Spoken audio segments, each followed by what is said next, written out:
Libro segundo, Mundo espiritista o de los espíritus. Capítulo 1. De los espíritus. Origen y naturaleza de los espíritus, mundo normal primitivo, forma y ubicuidad de los espíritus, periespíritu, diferentes órdenes de espíritus, escala espiritista, progresión de los espíritus, ángeles y demonios. Origen y naturaleza de los espíritus. 76. ¿Qué definición puede darse de los espíritus? Puede decirse que los espíritus son los seres inteligentes de la creación. Pueblan el universo fuera del mundo material. Nota. Se emplea aquí la palabra espíritus para designar a las individualidades de los seres extracorporales y no al elemento inteligente universal. 77. Los espíritus ¿son seres distintos de la divinidad o solo emanaciones o porciones de la divinidad, llamados, por esta razón, hijos de Dios? Son obra suya lo mismo que cuando un hombre hace una máquina. Esta es la obra de aquel, pero no el mismo. Ya sabes que cuando alguien hace alguna cosa bella y útil, la llama su hija, su creación. Pues lo mismo Dios, y somos sus hijos porque somos obra suya. 78. ¿Tienen principio los espíritus o son eternos como Dios? Si no tuviesen principio, serían iguales a Dios, siendo así que son creación suya y están sometidos a su voluntad. Es incontestable que Dios es eterno, pero nada sabemos de cuándo y cómo nos creó, y puedes decir que no tenemos principio, si entiendes dar a comprender que, siendo eterno Dios, ha creado sin interrupción. Pero respecto del cuándo y cómo fuimos creados, te repito que nadie lo sabe, pues este es un misterio. 79.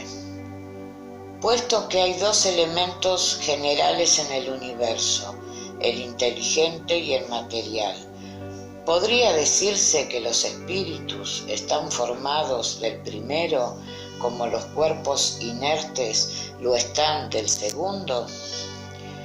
Es evidente que los espíritus son la individualización del principio inteligente, como los cuerpos son la del principio material, y lo desconocido es la época de su formación y el modo de realizarse. 80. ¿Es permanente la creación de los espíritus o solo tuvo lugar en el origen de los tiempos? Es permanente, de manera que Dios nunca cesa de crear. 81. ¿Se forman espontáneamente los espíritus o proceden unos de otros? Dios, por su voluntad, los crea como a todas las otras cosas, pero te lo repetimos otra vez, su origen es un misterio. 82. ¿Es exacto decir que los espíritus son inmateriales? ¿Cómo podrá definirse una cosa siendo insuficiente el lenguaje y faltando términos de comparación? ¿Puede un ciego de nacimiento definir la luz? Inmaterial no es la palabra, y sería más exacto decir incorporal, porque debes comprender perfectamente que siendo una creación el espíritu, ha de ser algo, y es, en efecto, materia purificada, pero no tiene análoga entre vosotros, siendo además tan etérea que no puede impresionar vuestros sentidos. Decimos que los espíritus son inmateriales porque su esencia difiere de todo lo que conocemos bajo el nombre de materia. Un pueblo de ciegos carecería de términos con que expresar la luz y sus efectos, y el ciego de nacimiento cree recibir todas las percepciones por el oído, el olfato, el gusto y el tacto, no comprendiendo las ideas que le proporcionaría el sentido que le falta. Lo mismo nos sucede a nosotros que, respecto de la esencia de los seres sobrehumanos, somos verdaderos ciegos y no podemos definirlos más que por comparaciones imperfectas siempre, o haciendo un esfuerzo de imaginación. 83. ¿Tienen fin los espíritus? Se comprende que sea eterno el principio de donde emana, pero lo que preguntamos es que si tiene un término su individualidad y si en una época más o menos remota no se disemina y vuelve a la masa común el elemento de que están formados, como sucede en los cuerpos materiales. Es difícil comprender que una cosa que tiene principio pueda no tener fin. Muchas cosas existen que vosotros no comprendéis, porque vuestra inteligencia es limitada, no siendo esta razón para rechazarlas. El niño no comprende todo lo que su padre comprende, ni el ignorante todo lo que el sabio. Te decimos, pues, y es cuanto por ahora podemos decirte, que los espíritus no tienen fin. Mundo normal primitivo. 84. Los espíritus ¿constituyen un mundo separado y distinto del que vemos? Sí, el de los espíritus o inteligencias incorporales. 85. ¿Cuál es principal en el orden de las cosas? ¿El mundo espiritista o el corporal? El espiritista que preexiste y sobrevive a todo. 86. ¿Podría dejar de existir o no haber existido nunca el mundo corporal sin que se alterase la esencia del mundo espiritista? Sí, pues son independientes, aunque su correlación es, empero, incesante, porque el uno reacciona perennemente en el otro. 87. ¿Ocupan los espíritus una región determinada y circunscrita en el espacio? Los espíritus se encuentran por todas partes, y de ellos hasta lo infinito están poblados los espacios ilimitados. Los hay constantemente a vuestro lado, que os observan e influyen en vosotros a pesar vuestro, porque son uno de los poderes de la naturaleza e instrumentos de que se vale Dios para realizar sus miras providenciales. Pero no todos pueden ir a todas partes, pues hay regiones prohibidas a los menos avanzados. Forma y ubicuidad de los espíritus. 88. ¿Tienen los espíritus una forma determinada, limitada y constante? Para vuestra vista no, pero sí para la nuestra. Y si así lo queréis, el espíritu es una llama, un destello o una chispa etérea. ¿Tiene color esa llama o chispa? Para vosotros, y según que el espíritu es más o menos puro, varía del oscuro al brillo del rubí. Ordinariamente se representa a los genios con una llama o estrella en la cabeza, alegoría que recuerda la naturaleza esencial de los espíritus y se coloca en la parte superior de aquella porque allí reside la inteligencia. 89. ¿Emplean los espíritus algún tiempo en cruzar el espacio? Sí, pero rápido como el pensamiento. El pensamiento es el alma misma que se traslada de un punto a otro. Cuando el pensamiento está en una parte determinada, también lo está el alma, puesto que es ésta la que piensa, siendo el pensamiento un atributo. 90. ¿El espíritu que se traslada de uno a otro punto tiene conciencia de la distancia que recorre y de los espacios que cruza, o bien se ve súbitamente trasladado al punto a donde quiere ir? Lo uno y lo otro, puesto que el espíritu puede muy bien, si así lo quiere, hacerse cargo de la distancia que recorre, distancia que puede también ser eliminada, lo cual depende de su voluntad y además de la mayor o menor pureza de su naturaleza. 91. ¿La materia sirve de obstáculo a los espíritus? No, pues lo penetran todo, y el aire, la tierra, las aguas y hasta el mismo fuego les son igualmente accesibles. 92. ¿Tienen el don de ubicuidad los espíritus, o en otros términos, puede un espíritu dividirse o encontrarse en muchas partes a la vez? Un espíritu no puede dividirse, pero cada uno de ellos es un centro que irradia en todas direcciones, pareciendo por esto que se encuentra en muchos lugares a la vez. El Sol, como ves, es uno e irradia, sin embargo, en todo su alrededor, derramando sus rayos a largas distancias sin que por ello se divida. ¿Tienen igual poder de irradiación todos los espíritus? Buena diferencia existe, puesto que depende del grado de su pureza.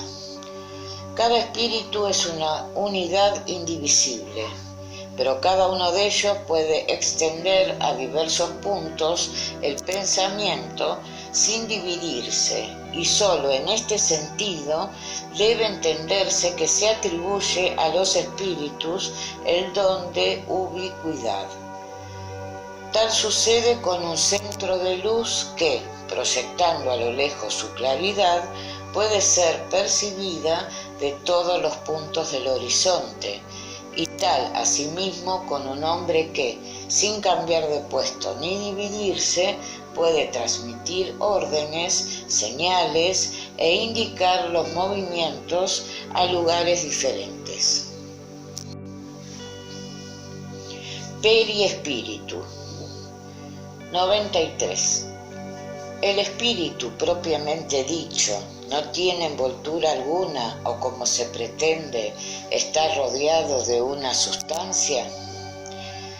El espíritu está envuelto en una sustancia, aunque vaporosa para ti, muy grosera aún para nosotros, pero suficientemente ligera, empero, para poderse sostener en la atmósfera y trasladarse donde quiere.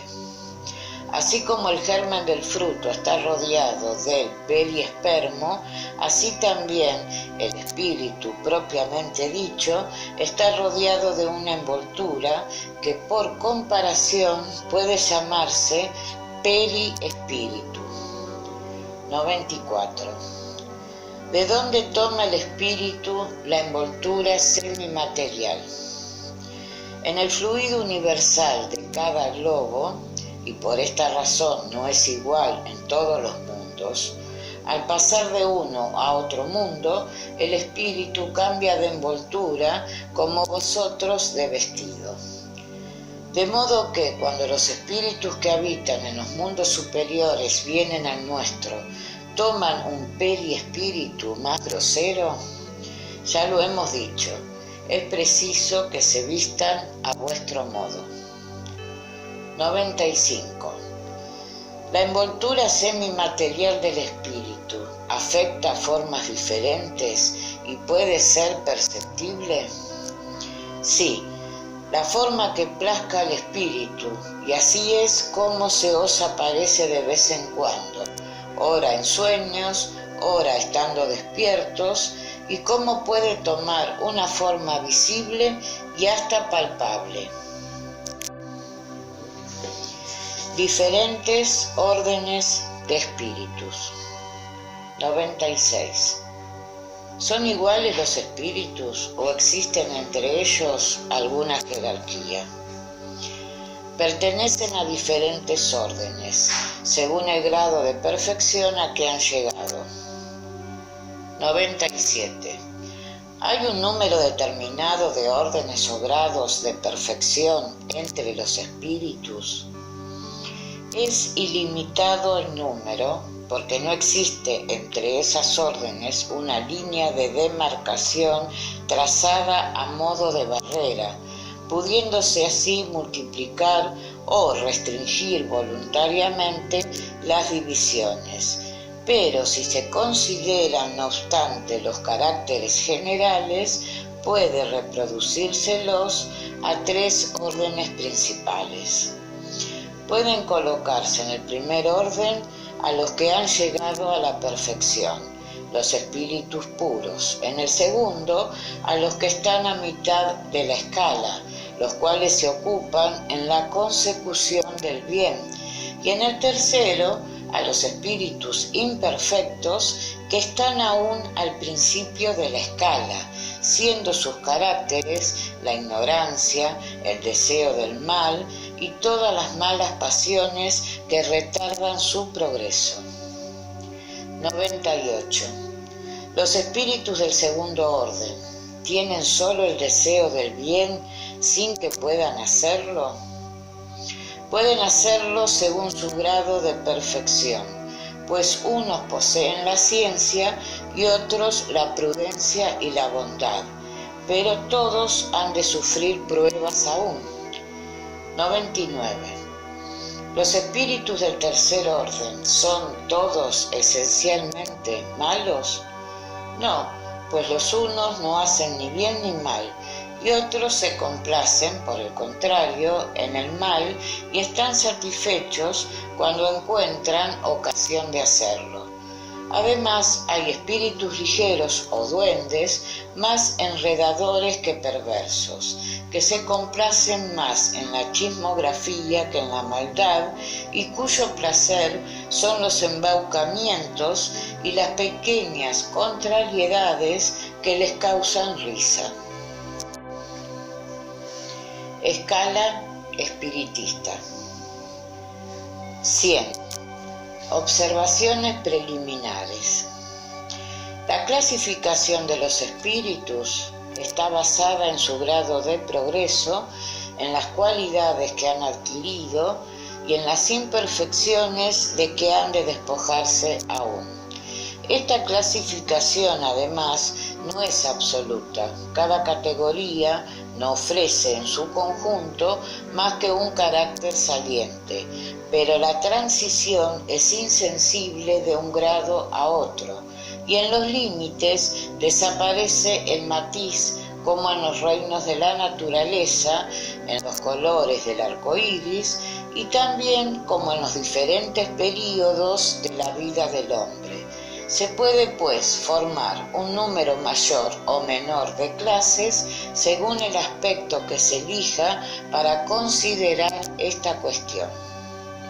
Sucede esto como en los sistemas de clasificaciones científicas, que pueden ser más o menos completos, más o menos racionales y cómodos para la inteligencia, sin que, cualesquiera que sean, cambien en nada el fondo de la ciencia. Los espíritus consultados sobre el particular han podido, pues, discordar en el número de categorías sin que esto tenga trascendencia. Algunos han hecho un arma de esta contradicción aparente sin reflexionar que los espíritus no dan importancia a lo que es puramente convencional, ya que para ellos el pensamiento lo es todo, dejando a nuestra voluntad la forma, la elección de los términos, las clasificaciones, los sistemas, en una palabra. Añadamos otra consideración que nunca debe perderse de vista, a saber que entre los espíritus, lo mismo que entre los hombres, los hay muy ignorantes y que nunca se estará bastante prevenido contra la tendencia de creer que todos han de ser sabios porque son espíritus. Toda clasificación requiere método, análisis y conocimiento profundo del asunto, y en el mundo de los espíritus, los que tienen conocimientos limitados no son, como no lo son los ignorantes en la tierra, hábiles para abarcar el conjunto y formular un sistema, y no conocen o solo comprenden imperfectamente las clasificaciones. Para ellos, todos los espíritus que les son superiores pertenecen al primer orden, sin que puedan apreciar los matices de saber, capacidad y moral que los distinguen, como entre nosotros se distingue el rústico del ilustrado, y hasta los mismos que son capaces de hacerlo pueden variar en los pormenores según su punto de vista, mayormente cuando nada de absoluto tienen las divisiones. Linneo, Jussieu y Tournefort han tenido un sistema peculiar sin que haya variado la botánica, porque no inventaron ellos las plantas y sus caracteres, sino que observaron las analogías con arreglo a las cuales formaron los grupos o clases. Así hemos procedido nosotros, no hemos inventado los espíritus ni sus caracteres, sino que los hemos visto y observado, los hemos juzgado por sus palabras y hechos, y clasificado con arreglo a sus semejantes, apoyándose en los datos que nos han proporcionado. Los espíritus admiten generalmente tres categorías principales o tres grandes divisiones. En la última, que está al principio de la escala, vienen comprendidos los espíritus imperfectos, caracterizados por el predominio de la materia sobre el espíritu y la propensión al mal. Los de la segunda están caracterizados por el predominio del espíritu sobre la materia y por el deseo del bien, y comprende los espíritus buenos. La primera, en fin, comprende los espíritus puros que han alcanzado el grado máximo de perfección. Esta división nos parece que es perfectamente racional y que presenta caracteres bien distintos, y no nos tocaba a nosotros más que hacer visibles, por medio de un número suficiente de subdivisiones, los principales matices del conjunto, y es lo que hemos hecho con el concurso de los espíritus, cuyas benévolas instrucciones nunca nos han faltado. Utilizando este cuadro, será fácil determinar la categoría y grado de superioridad o de inferioridad de los espíritus con quienes podemos establecer relaciones, y por tanto el grado de confianza y de estimación que merecen. De cierta manera, es la clave de la ciencia espiritista, porque solo él puede explicarnos las anomalías que presentan las comunicaciones, ilustrándonos acerca de las desigualdades intelectuales y morales de los espíritus. Advertimos, empero, que los espíritus no pertenecen siempre y exclusivamente a tal o cual clase, y realizándose gradualmente su progreso, y a menudo en una dirección con preferencia a otra, pueden reunir caracteres de diferentes categorías. lo que fácilmente puede comprenderse por su lenguaje y por sus hechos. Tercer orden: espíritus imperfectos. 101. Caracteres generales: predominio de la materia sobre el espíritu, propensión al mal, ignorancia, orgullo, egoísmo y todas las malas pasiones que de él derivan. Tienen intuición de Dios, pero no lo comprenden. Todos no son esencialmente malos, y en algunos abunda más la ligereza, la inconsecuencia y la malicia que la verdadera perversidad. Unos no hacen bien ni mal, pero por lo mismo que no practican el bien, demuestran su inferioridad. Otros, por el contrario, se complacen en el mal y están satisfechos cuando hayan ocasión de hacerlo. Pueden reunir la inteligencia a la perversidad y a la malicia, pero cualquiera que sea su desarrollo intelectual, sus ideas son poco elevadas y sus sentimientos más o menos abyectos. Sus conocimientos sobre las cosas del mundo espiritista son limitados, y lo poco que de ellas saben lo confunden con las ideas y preocupaciones de la vida corporal, no pudiendo darnos sobre el particular más que nociones falsas e incompletas. Pero el observador atento encuentra con frecuencia en sus comunicaciones, aunque imperfectas, confirmadas las grandes verdades que nos enseñan los espíritus superiores.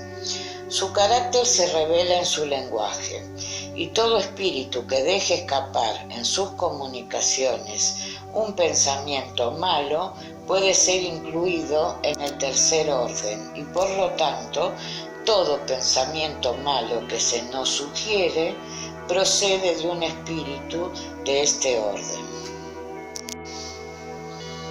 Semejantes espíritus ven la dicha de los buenos, siéndoles este espectáculo un tormento incesante, puesto que experimentan todas las angustias que pueden producir la envidia y los celos. Conservan el recuerdo y la percepción de los sufrimientos de la vida corporal, impresión que es a menudo más penosa que la realidad. Sufren, pues, verdaderamente, no solo por los males que han experimentado, sino que también por los que han ocasionado a otros.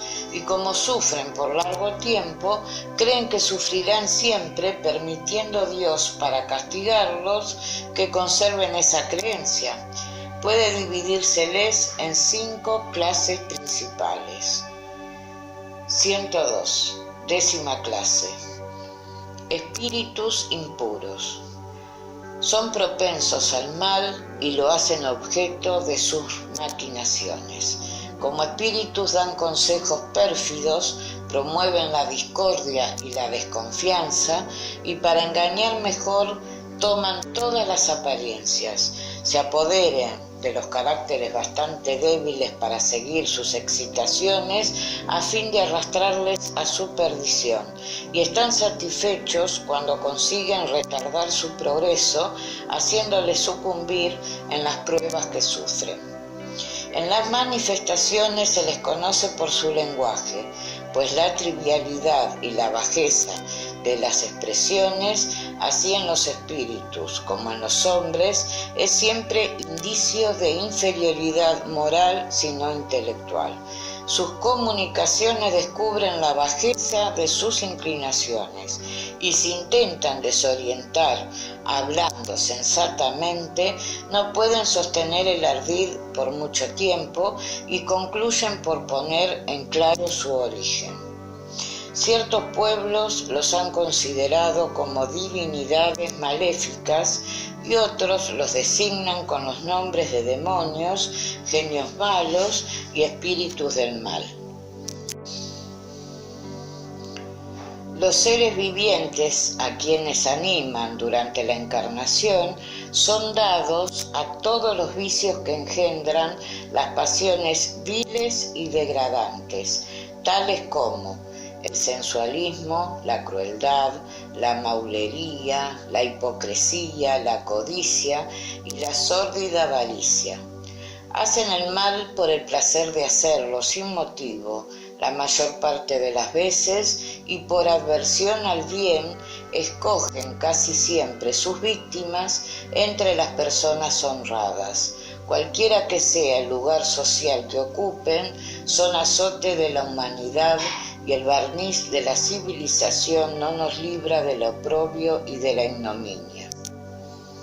103. Novena clase. Espíritus ligeros. Son ignorantes, malignos, inconsecuentes y burlones, y en todo se entrometen, y responden a todos sin cuidarse de la verdad. Se complacen en ocasionar pequeños pesares y alegrías, en chismear, en inducir maliciosamente en error por medio de engaños y en hacer travesuras.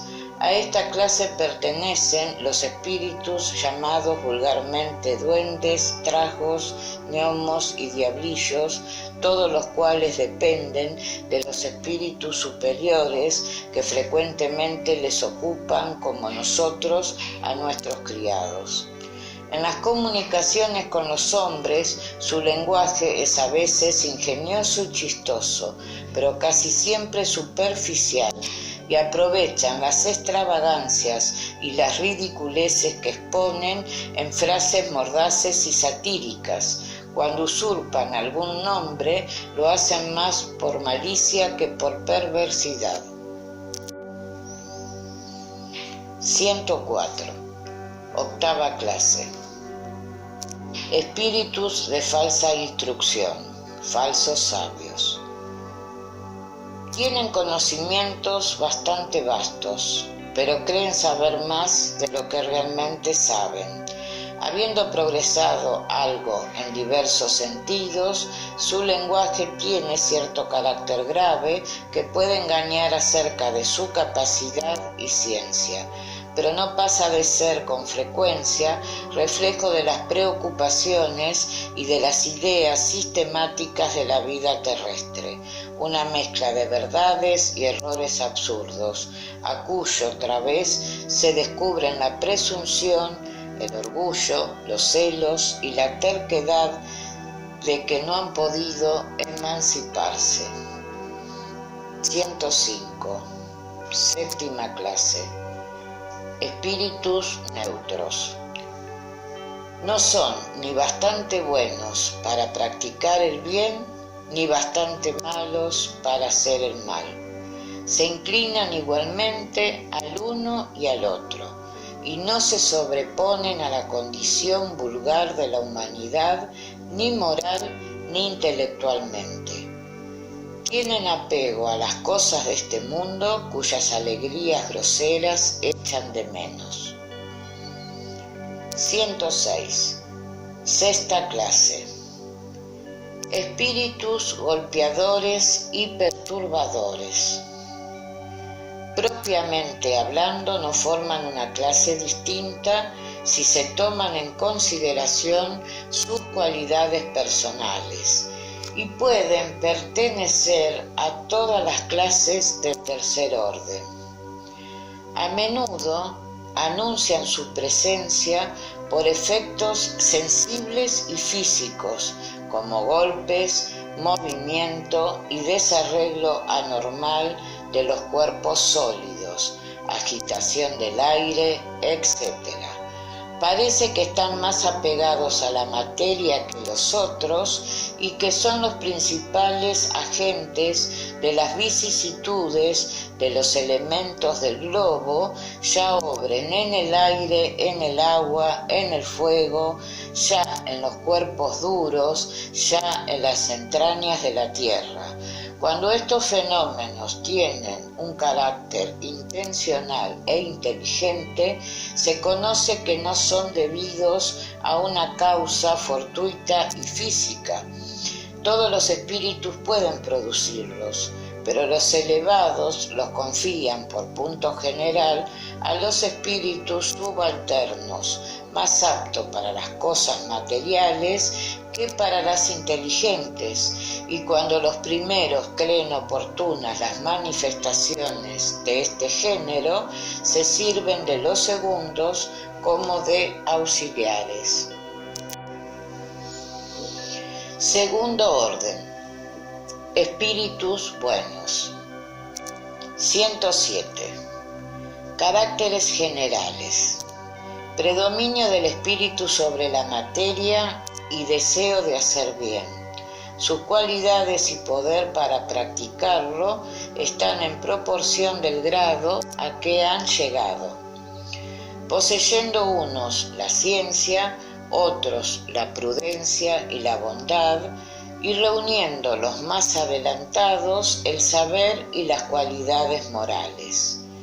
No estando aún completamente desmaterializados, conservan más o menos, según su jerarquía, los vestigios de la existencia corporal, ora en la forma del lenguaje, ora en sus costumbres, en las que se llega a descubrir alguna de sus manías, y a no ser así, serían espíritus perfectos.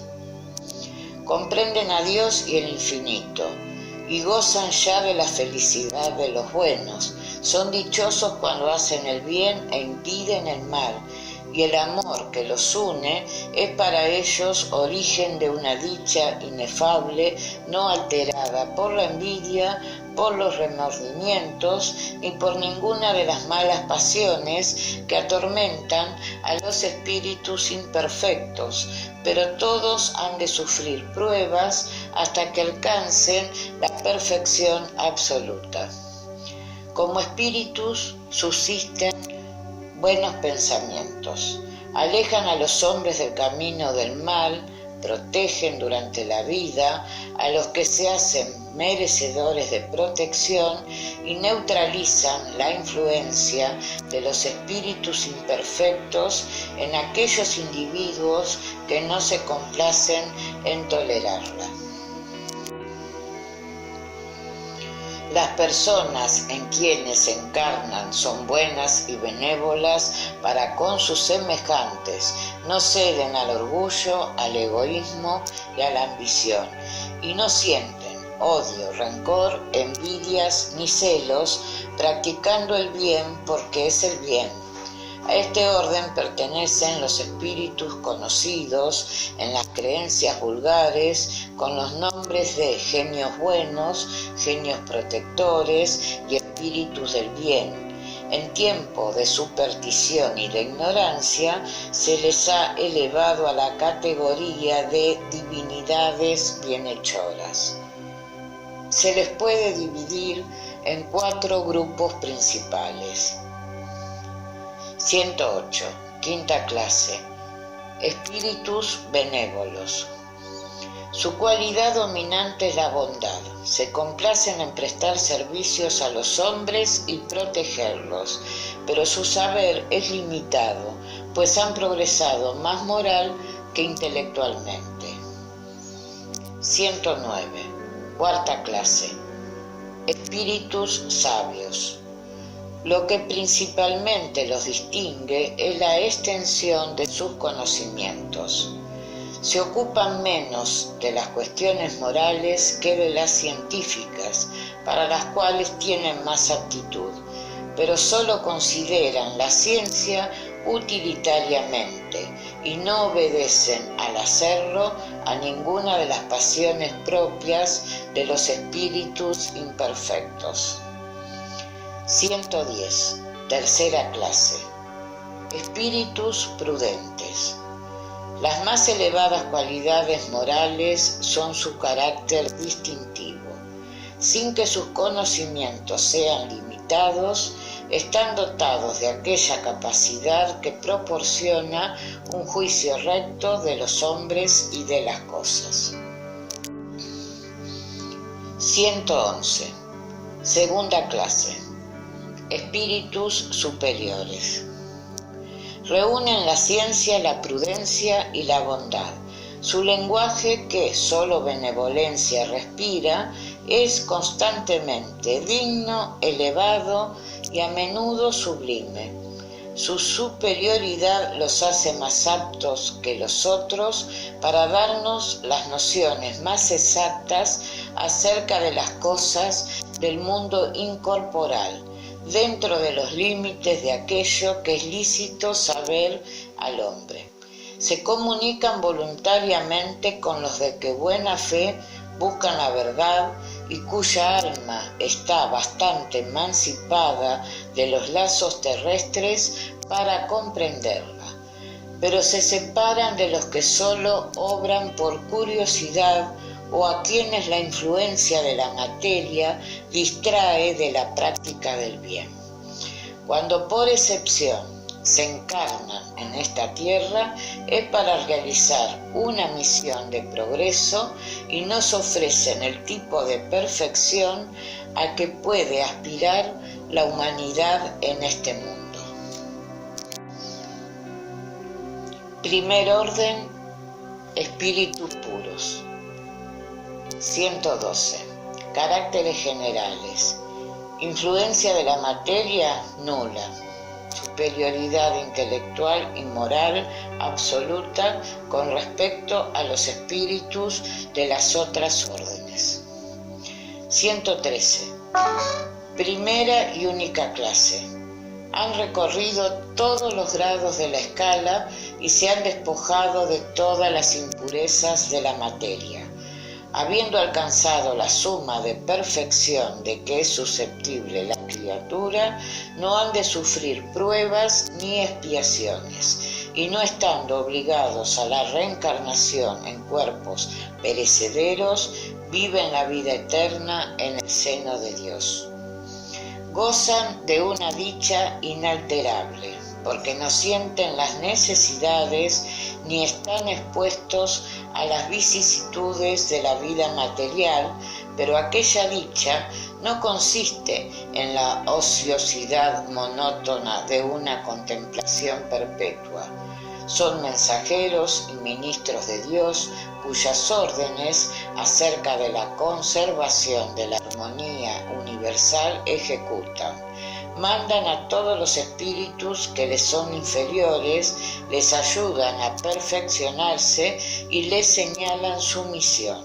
Para ellos es ocupación agradable la de asistir a los hombres en sus apuros y excitarlos al bien o a la expiación de las faltas que les alejan de la felicidad suprema.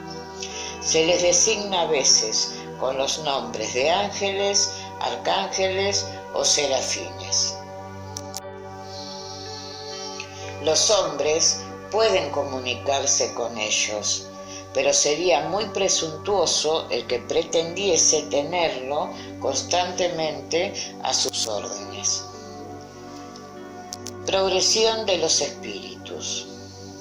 114.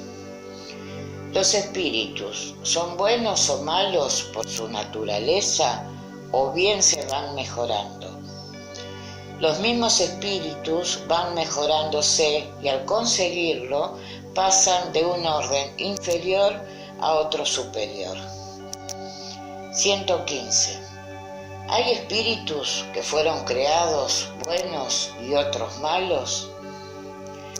Dios creó a todos los espíritus sencillos e ignorantes, es decir, faltos de ciencia, y dio a cada uno de ellos una misión con objeto de ilustrarlos y de hacerles llegar progresivamente a la perfección por medio del conocimiento de la verdad y aproximarse a él.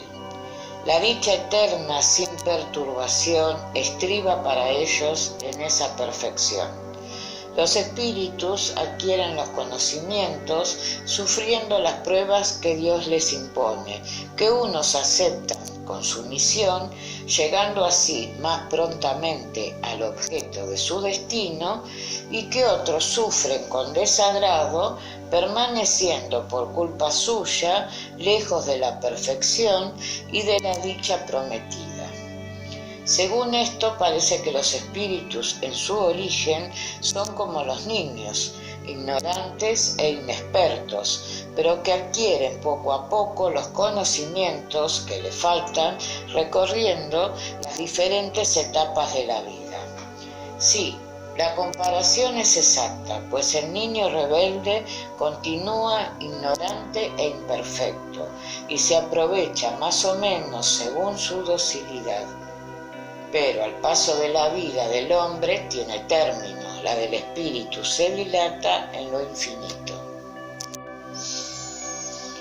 116.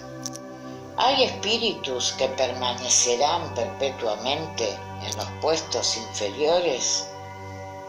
No, todos llegarán a ser perfectos, cambiarán, pero a la larga, porque, como lo hemos dicho otra vez, un Padre justo y misericordioso no puede desterrar eternamente a sus hijos. ¿Y quieres que Dios, que es tan bueno y tan justo, sea de peor condición que vosotros? 117. ¿Depende de los espíritus apresurar su progreso hacia la perfección? Indudablemente, y llegan más o menos pronto según su deseo y su sumisión a la voluntad de Dios. ¿El niño dócil no se instruye más pronto que el reacio? 118. ¿Pueden degenerar los espíritus? No, pues a medida que progresan, comprenden lo que les alejaba de la perfección y terminada una prueba, poseen el conocimiento de ella y no lo olvidan. Pueden permanecer estacionarios, pero no retroceden. 119. ¿No podría Dios librar a los espíritus de las pruebas que han de sufrir para llegar al primer puesto? Si hubiesen sido creados perfectos, no tendrían méritos para gozar de los beneficios de la perfección. Sin lucha, ¿dónde estaría el mérito? Por otra parte, la desigualdad que entre ellos existe es necesaria a su personalidad. Además, la misión que desempeñan en los diferentes grados entra en las miras de la providencia respecto de la armonía del universo.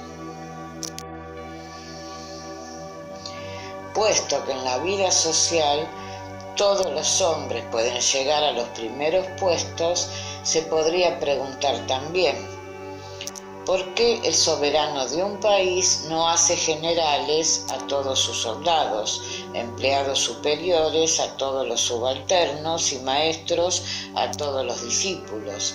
Pues entre la vida social y la espiritual existe aún la diferencia de que la primera es limitada y no basta siempre la consecución de todos los grados, al paso que, siendo indefinida la segunda, dela a cada cual la posibilidad de elevarse al puesto supremo. 120. ¿Todos los espíritus pasan por la serie del mal para llegar al bien? No por la serie del mal, sino por la de la ignorancia. 121. ¿Por qué ciertos espíritus han seguido el camino del bien y otros el del mal? ¿No tienen libre albedrío? Dios no creó espíritus malos, sino sencillos e ignorantes, es decir, igualmente aptos para el bien que para el mal. Los que llegan a ser malos lo son por su voluntad. 122. No teniendo en su origen conciencia de sí mismos, ¿cómo pueden los espíritus ser libres de elegir entre el bien y el mal? ¿Existe en ellos un principio, una tendencia cualquiera que los incline más al uno que al otro? El libre albedrío se desarrolla a medida que el espíritu adquiere conciencia de sí mismo. Si la elección se debiese a una causa independiente de la voluntad del espíritu, no existiría libertad. La causa no reside en él, sino fuera en las influencias a que cede en virtud de su voluntad libre, y esto significa la gran figura de la caída del hombre y del pecado original. Unos cedieron a la tentación, otros resistieron a ellas. ¿De dónde proceden las influencias que obran sobre el espíritu? De los espíritus imperfectos que procuran apoderarse de él y dominarle, y que se consideran felices cuando les hacen sucumbir. Esto es lo que se ha querido representar en la figura de Satanás. ¿No sufre esta influencia el espíritu más que en su origen? Le persigue en su vida de espíritu hasta que consigue dominarse de tal modo que los malos renuncian a obsesionarle. 123. ¿Por qué ha permitido Dios que los espíritus puedan seguir el camino del mal? ¿Cómo os atrevéis a pedirle a Dios cuenta de sus actos? ¿Creéis que podéis penetrar en sus designios? Podéis decir, sin embargo, la sabiduría de Dios consiste en la libertad que a cada uno concede de elegir, porque así tiene cada uno el mérito de sus obras. 124. Puesto que hay espíritus que desde el principio siguen en el camino del bien absoluto y otros el del mal absoluto, ¿existen indudablemente grados entre estos dos extremos? Ciertamente que sí, y la gran mayoría es la que no ocupan los extremos. 125.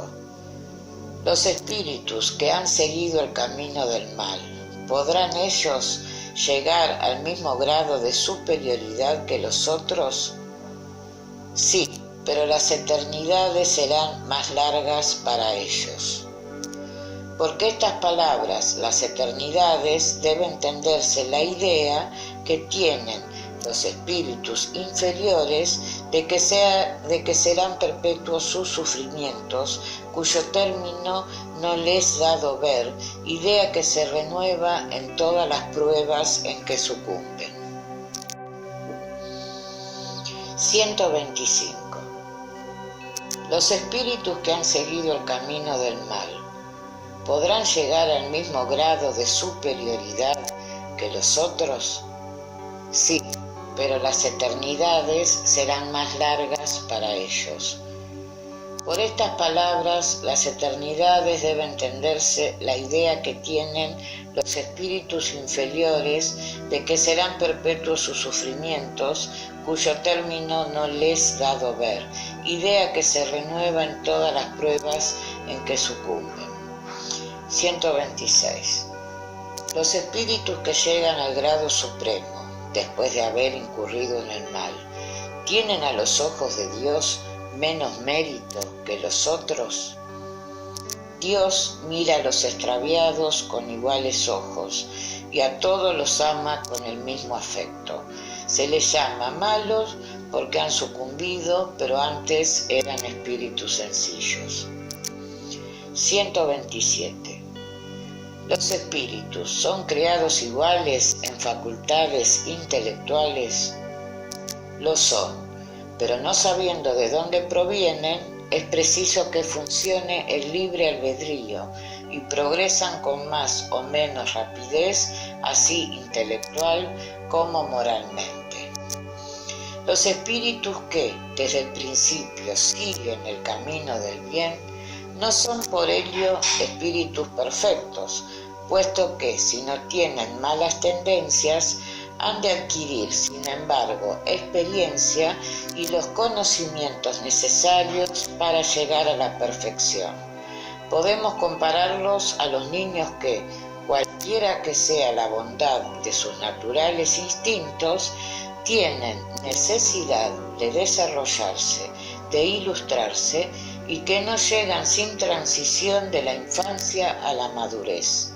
Así como tenemos hombres buenos y malos desde la infancia, así también hay espíritus buenos y malos desde el principio, con la diferencia capital de que el niño tiene instintos completamente formados, al paso que el espíritu, al ser formado, no es ni bueno ni malo, sino que tiene todas las tendencias y en virtud de su libre albedrío toma una u otra dirección.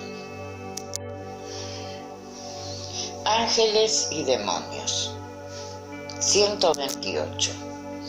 Los seres a quienes llamamos ángeles, arcángeles y serafines forman una categoría especial de diferente naturaleza que los otros espíritus. No, son los espíritus puros, los que están en lo más alto de la escala y reúnen todas las perfecciones.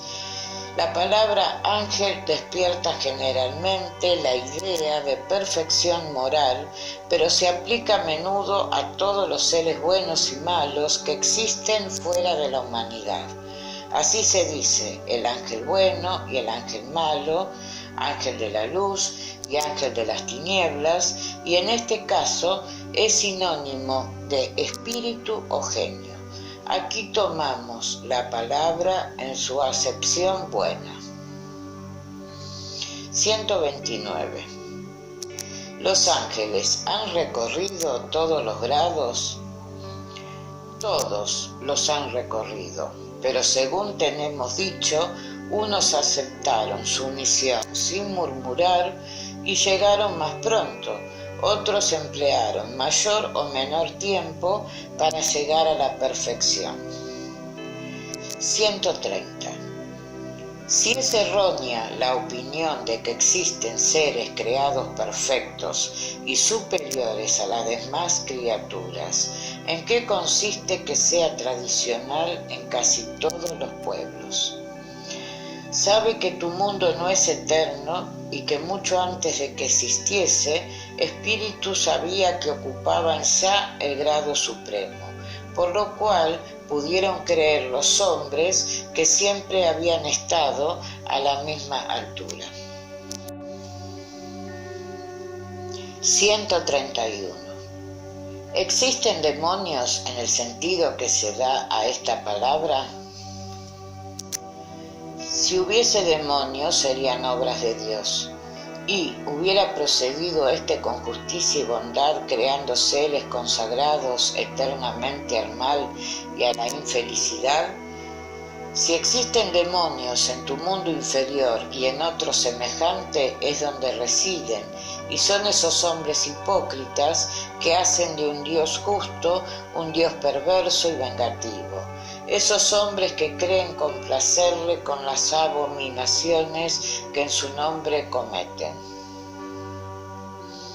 La palabra demonio no implica la idea de espíritu malo más que en su acepción moderna, porque la palabra daimon, de que se forma, significa genio, inteligencia, y se aplicaba indistintamente a los seres incorporales, buenos o malos.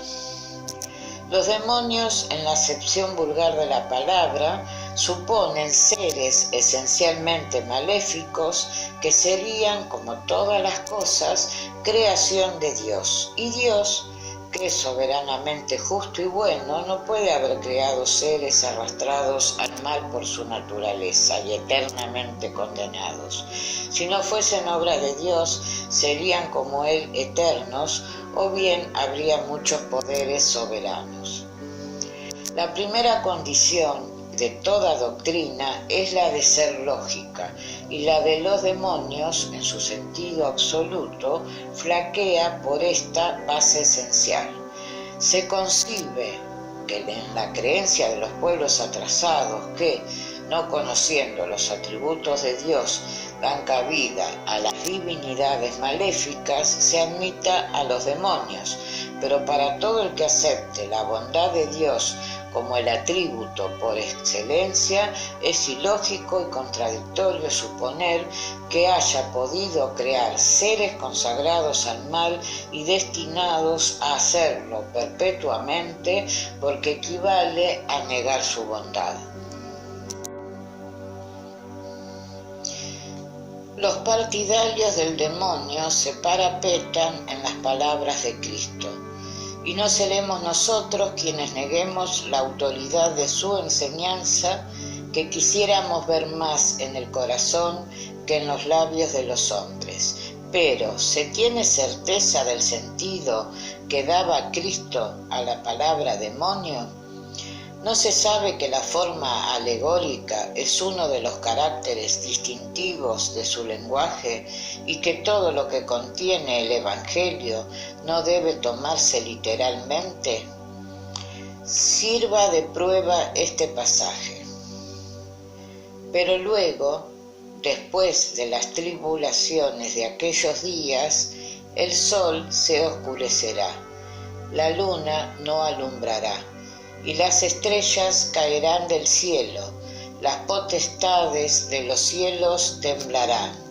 Lo que os aseguro es que no se acabará esta generación hasta que se cumpla todo esto. No hemos visto la forma del texto bíblico contradicha por la ciencia en lo que se refiere a la creación y movimiento de la tierra. No puede suceder otro tanto con ciertas figuras empleadas por Cristo, que debía hablar según los tiempos y lugares.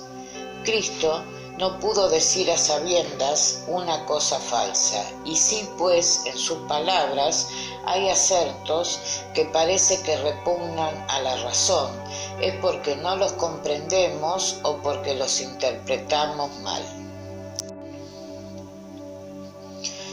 Los hombres han hecho con los demonios lo mismo que con los ángeles, y así como han creído en seres eternamente perfectos, han tomado a los espíritus inferiores por seres perpetuamente malos.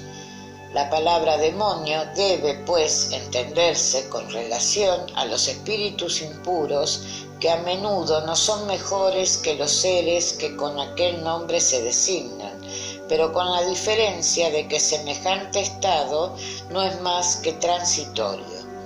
Son espíritus imperfectos que murmuran de las pruebas que sufren y que por la misma razón las sufren por más tiempo, pero que llegarán a su vez a la perfección cuando tengan voluntad de hacerlo. Pudiera pues admitirse la palabra demonio con esta restricción, pero como actualmente se la toma en sentido exclusivo, podría inducir en el error de hacer creer en la existencia de seres especiales creados para el mal.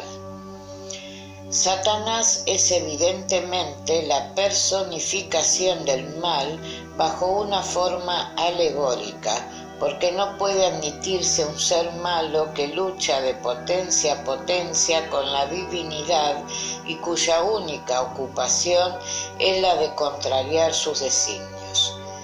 Siendo necesarias al hombre imágenes y figuras que hieran su imaginación, ha pintado a los seres incorporales bajo forma material con atributos que recuerdan sus cualidades y defectos. Así es como, queriendo los antiguos personificar el tiempo, lo pintaron en figura de anciano con una hoz y un reloj de arena, pues la de un joven hubiese sido un contrasentido. Lo mismo debe decirse de las alegorías de la fortuna, de la verdad, etc. Los modernos han representado a los ángeles o espíritus puros por una figura radiante con alas blancas, emblema de la pureza, y a Satán con cuernos, garras y demás atributos de las bestias, emblemas de las pasiones bajas. El vulgo, que tomó las cosas literalmente, ha visto en el emblema una individualidad real, como en otro tiempo a Saturno en la alegoría del tiempo.